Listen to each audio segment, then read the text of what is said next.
Hello everyone, welcome to the DIY Den. So let's start making these beautiful kitchen decor items.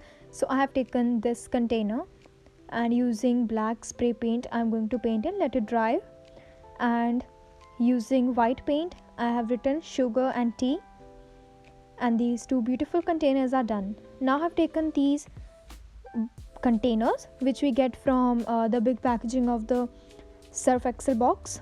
So I'm going to stick 3 like these in a row. Total 6 I have attached. And now I have taken this cardboard piece. I'm going to attach on both the sides of these containers,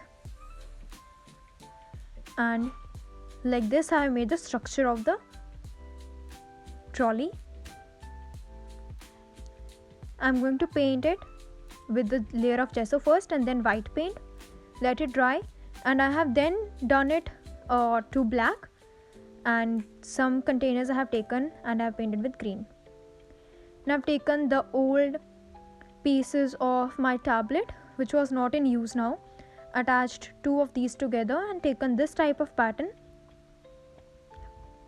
stick it all together very nicely and paint with black paint, and using golden dust we have make our tissue holder.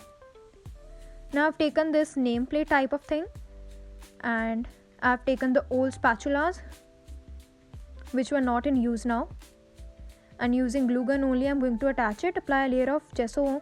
Then after the gesso has dried I'm going to paint it with black paint, and this is how it looks. Hope you enjoyed today's video. Thank you for watching. Like, share and subscribe. Take care. Goodbye.